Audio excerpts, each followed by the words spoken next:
Agora Jovem Pan em áudio e vídeo, companheiro Daniel Lian.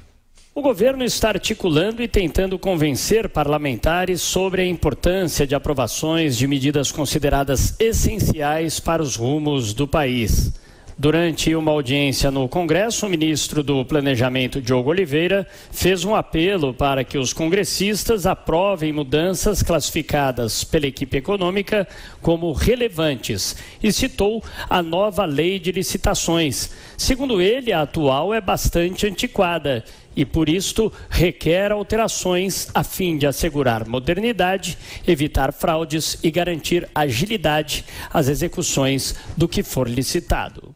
Eu peço o apoio de todos porque é evidente que a nossa lei de licitações, também já antiga, da década de 93, carece de instrumentos mais modernos, que garantam a qualidade dos projetos, que garanta a quase que vedação daqueles contratos aditivos que vão sempre aumentando o custo das obras e vão sempre tornando o processo mais moroso e mais suscetível a fraudes. Essa proposta da nova lei de licitações traz exatamente dispositivos que dão mais segurança e mais confiabilidade ao processo de licitação e principalmente ao processo de execução daquilo que é licitado. O ministro também falou sobre a regulamentação do teto do funcionalismo, já que diversas categorias de servidores pressionam para que haja exceções que permitam salários maiores do que a remuneração de ministro do Supremo Tribunal Federal, de aproximadamente R$34 mil. A lei do teto do gasto do funcionalismo, que inclusive foi criada a comissão especial e que tratará de limitar, ou melhor, de regulamentar o dispositivo da Constituição, que estabeleceu a regra de que ninguém pode ganhar no serviço público mais do que os ministros do Supremo Tribunal Federal. Portanto, há que se regulamentar isto.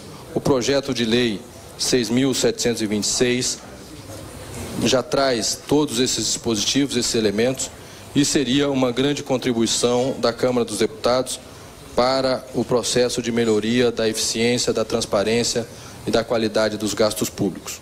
O ministro destacou que o país teve a confiança restabelecida com a condução da política econômica.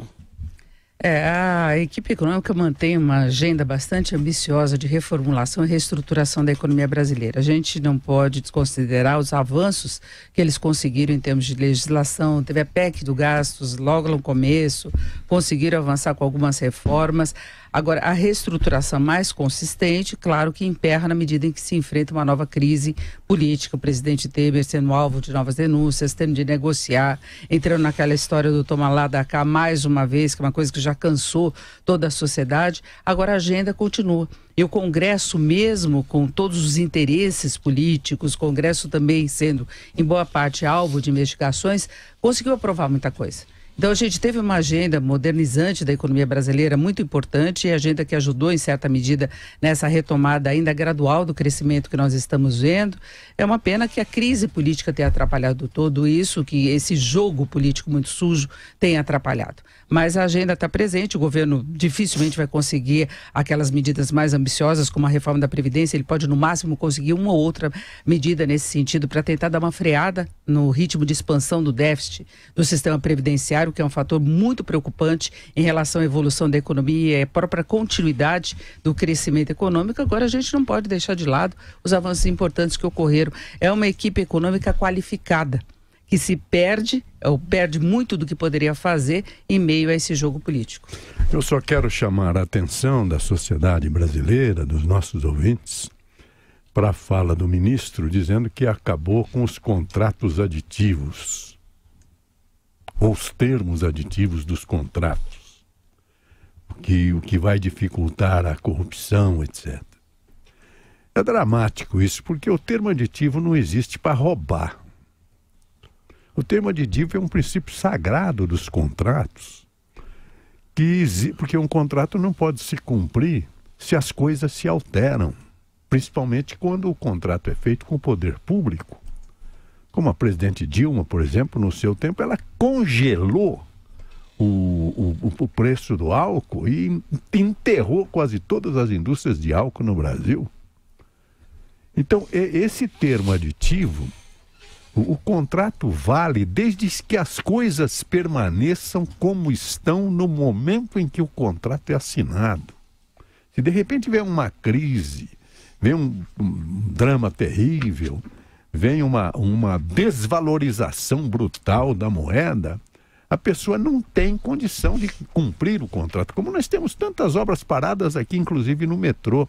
E há uma cláusula sagrada nos contratos. De muitos anos,